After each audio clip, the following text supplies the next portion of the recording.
فيلم شالوم الترجمان وحكاية مليونيرة السينما اللي اتجننت في آخر أيامها. فيلم شالوم الترجمان كان بداية سلسلة أفلام شالوم، وكان أول كوميديان يتعمل له سلسلة أفلام باسمه، وللأسف من الفنانين اللي اتنسوا ونهايتهم كانت مش حلوة رغم إنهم ساهموا في صناعة تاريخ السينما. شالوم في الثلاثينات كان كوميديان نجم، وساعتها كان من أهم نجوم السينما. اتكلمنا عن شالوم في حلقة فيلم 5001 حلقة 30. ظهر في بوستر الفيلم صورة لشالوم مكتوب تأليف وإخراج وسهم بيشاور على اسمه اللي مكتوب على صورته. نفهم منه ان الفيلم تأليف وإخراج شالوم، وان الفيلم اتصور في استوديو ألفيزي أورفانيلي. اتكلمنا عن ألفيزي أورفانيلي في حلقة 8. طبعا اللي صور الفيلم ألفيزي.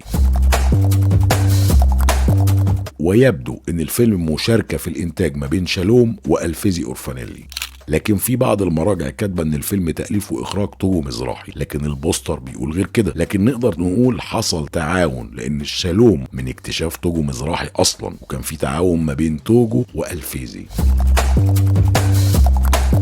قصة الفيلم: شالوم بياع ورق يا نصيب ما بيعرفش انجليزي، بيتقابل مع سائح امريكاني هو وبنته، بيدعي انه ترجمان وبيساعدهم في التنقلات في البلد عشان يترجم لهم، وهو طبعا لا يفقه شيء عن الانجليزي. بتتطور العلاقة بينه وما بين بنت السائح، وبيحبها وهي بتمثل عليه انها بتحبه، وطبعا بيلازمهم في رحلاتهم من الاسكندرية للقاهرة لأسوان، وطبعا بتحصل مواقف كوميدي وهو بيترجم لهم انجليزي. طبعا الفيلم مش موجود ومفيش عنه معلومات كتير الا كلمات قليلة اتكتبت عن الفيلم في احد المجلات، بتقول المهارة اللي معمول بيها الفيلم ما تقلش عن مهارة الاوروبيين وبراعتهم.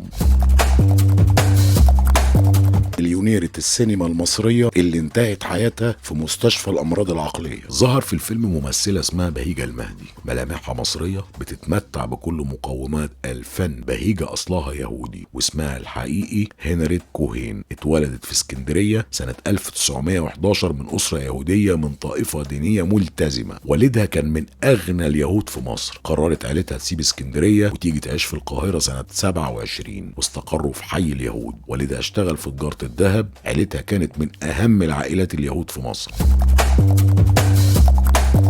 بهيجة حبت الفن من طفولتها، وأول ما سمعت إن فاطمة رشدي اللي اتكلمنا عنها في حلقة 34 عملت فرقة مسرحية، اتقدمت وبقت عضوة في الفرقة. وأثناء شغلها في المسرح حبها رجل أعمال يهودي غني جدا، كان أكبر منها 50 سنة. اتجوزوا 3 سنين وتوفى، وورثته وبقت مليونيرة الوسط الفني. توجو مزراحي اكتشفها وقدمها للسينما، وكان أول عمل ليها فيلمنا. توالت أعمالها الفنية لحد ما جاب علي الكسار وكون معاها ثنائي ناجح. اشتغلوا مع بعض 7 أفلام. اشتغلت في السينما عدد قليل من الأفلام، وكان آخر فيلم ليها أصحاب العقول مع بشارة وكيم سنة 1940.